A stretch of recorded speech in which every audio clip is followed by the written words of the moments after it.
জায়গা কানের দুল, ভাইয়ের মোবাইল ফোন, কত কিছুর ধরেছে বায়না আত্মীয় স্বজন।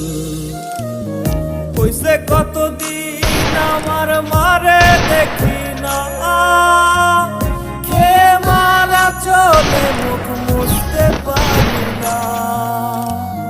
কষ্ট চাইপা মুস্কি হাইসা মায়ের কাছে কইছি, কান্দো না গো কান্দো না মা, আমি সুখে আছি।